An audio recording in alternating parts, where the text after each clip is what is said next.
December तालनि choco सालमारिबो 2023 बिसिनि जातीय लोक आदालत आजोगनाय आवरतै दो स्रांसलो त्रिपुरा हास्तिनि केरं थनाय रे बखाखदै काशा कक्तमात्रनि पान्दा खालायजाखा कनफारेन्स हलको आरो मानजाखा त्रिपुरा हास्तिनि केरं थनाय रंनि आदं अजमा खबै याकसो अजमा আমাদের নালসা ডাইরেকশন অনুযায়ী আগামী 9ই ডিসেম্বর 2023 ইংরাজি শনিবার সারা ভারতবর্ষে জাতীয় লোক আদালত অনুষ্ঠিত হতে যাচ্ছে।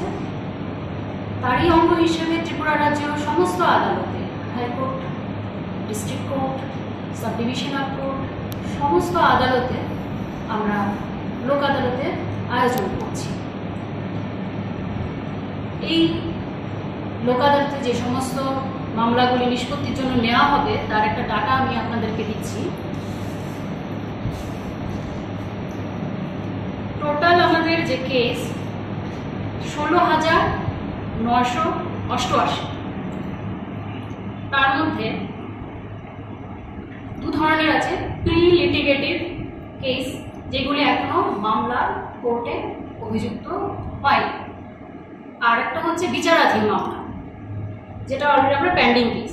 আমাদের প্রি লিটিগেশন কেস হচ্ছে এবার 5,227টি, আর পেন্ডিং কেস হচ্ছে আমাদের 11,761টি।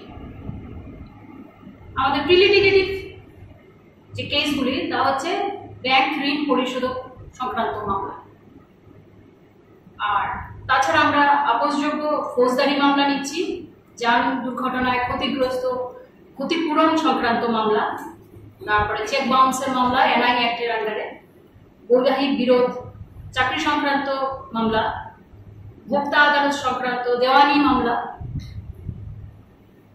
আমাদের সারা ত্রিপুরায় সেদিন আমরা টোটাল 66টা বেঞ্চ বসবে।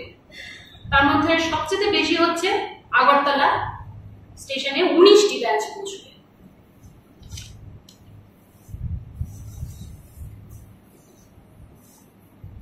আমরা এই মামলায় যারা পক্ষভুক্ত ব্যক্তি ওদের উপরে আমরা নোটিশ অলরেডি দেওয়া হয়ে গেছে, সেই কাজটা শেষ।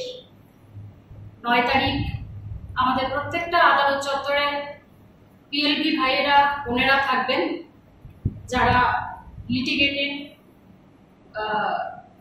ইয়েরা আছেন, পার্টিরা আছেন, ওদের সাহায্যের জন্য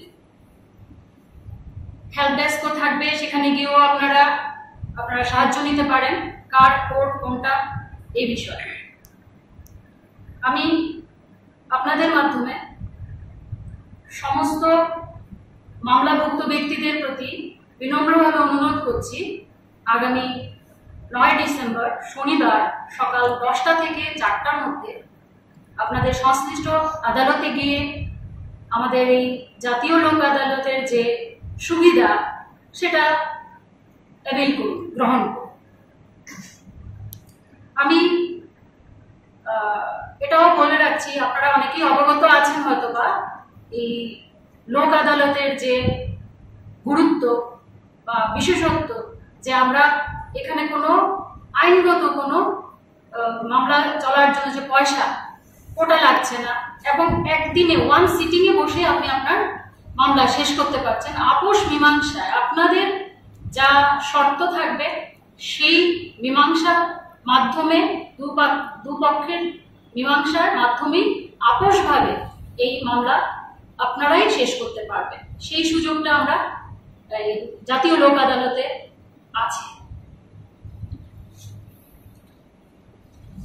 আরেকটা বিষয় হচ্ছে আমি আপনাদের সঙ্গে শেয়ার করছি, অ্যাকচুয়ালি সেটা হচ্ছে আমরা কিছুদিন আগে আদালত হয়েছি, সেদিন আমরা 23,283টি মামলা নেওয়া হয়েছিল, তার মধ্যে 16,144টি মামলা নিষ্পত্তি হয়েছে। তার মানে প্রায় 69% মামলা একদিনে সম্পন্ন হয়েছিল। তার থেকে বোঝা যায় যে জনসাধারণ এই যে লোক আদালতের সুবিধা, এটা সুযোগ, এটা উপলব্ধি করতে পারছে। তার জন্য সবাইকে ধন্যবাদ। আরেকটা বিষয় আপনাদের জ্ঞাতার্থে বলে রাখি যে মামলা ব্যক্তিদের আপনাদের সুবিধার জন্য আমরা এবার এই লোক আদালতে প্রি লোক আদালত কনসিলিয়েশন গত 4 ডিসেম্বর থেকে সমস্ত আদালতে আইনি সেবার যে অফিস সেখানে চালু আছে। আপনারা এই 4 তারিখ থেকে শুরু হয়েছে, 8 তারিখ পর্যন্ত চলবে। এর মধ্যে যে কোনো দিন যাদের কেস আছে আপনারা গিয়ে আপনাদের সংশ্লিষ্ট যে আদালত সেখানে গিয়ে আপনারা মীমাংসার যে ইয়েগুলি শর্তাবলী সেগুলি সম্পর্কে এটা সুবিধা নিতে পারেন ওখানে গিয়ে। এবং তাতে আপনাদের সুবিধাটা কি হবে, একদিনে যে 9 তারিখ ডেজিগনেটেড ডেতে সেই ভিড়টা আমরা সবারই বিভিন্ন ধরনের সমস্যাও থাকতে পারে, সেদিন হয়তো বা কেউ স্টেশনে ছিল না, থাকবেন না হয়তো বা সেই ভিড় একটা হয়ে যায়। তো সেই সুবিধাটার জন্য যেন এই অসুবিধাটা না হয় তার জন্য এই ব্যবস্থাটা করা হয়েছে। আপনারা আপনাদের কাছে আমি আবার আপনাদের কাছে অনুরোধ রাখবো যে আপনারা এই প্রি লিটিগেটিভ যে প্রি লোক আদালত কনসিলিয়েশন এটার সুবিধাটা নিন। সবার শেষে আবারও আমি বলবো, আগামী 9 তারিখ শনিবার আপনারা যার যার সংশ্লিষ্ট আদালতে গিয়ে আমাদের এই ন্যাশনাল যে জাতীয় লোক আদালত সুবিধা তার মাধ্যমে আপোষভাবে আপনাদের নিজেদের মামলা নিষ্পত্তির যে সুযোগ সেটা গ্রহণ করবেন। ধন্যবাদ।